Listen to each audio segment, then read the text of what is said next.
हेर्नु त मान्छे त केही भएन भर्खरै अन द स्पट यार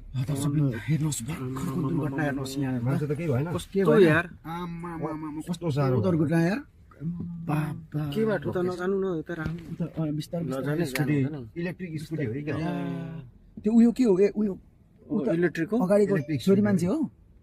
छोरी मान्छे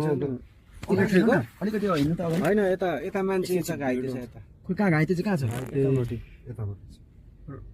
बाबा अहिलेको तुरुन ब्ल्याङ्गै गयो गोर्खाली टोलको अगाडि दमक गोर्खाली टोल अगाडि मेन हाइवेमा दर्शक पनि यति बेला चाहिँ इलेक्ट्रिक स्कुटी र बुलेट बाइकको टक्कर खाँदा यहाँनिर धन्न यहाँ जहाँसम्म लाग्छ कोही कसैलाई केही भएन कि भयो भयो क्या भयो नि यार खोइ लग्यो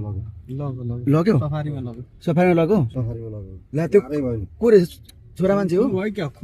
कुनै कुन छ त उता कुनै कुन थियो ल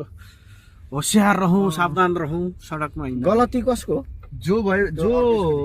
हेर्नुहोस् क्रसिङ गर्ने सधैँ भनेको छु है यो क्रसिङ गर्ने दुर्घटना भनेको जानी हुँदैन त्यही पनि हेर्दा जानु हामीले चाहिँ एकदम होस पुर्याउनु पर्ने हुन्छ है यो मेन हाइवेमा हिँड्दाखेरि तपाईहरु पनि यात्रा कतै गर्दै हुन्छ भने हैन मेन कुरो क्रसिङ गर्दा ध्यान दिनुपर्ने हुन्छ क्या क्रसिङ गर्दा अब स्ट्रेट जाने त स्ट्रेट गइरहेको हुन्छ होइन क्रसिङ जानेले चाहिँ एकदम ध्यान दिनुपर्ने हुन्छ दायाँ बायाँ हेरेर अहिले भर्खरैको त्यो घटना पनि त्यही भयो स्कुटी उताबाट आयो यता उताबाट बुलेट आउँदै थियो अलिकति मैले देख्न पाइनँ कि त्यो जुन स्कुटीमा भएको नि चाहिँ लेडिज थियो कि जेन्ट्स थियो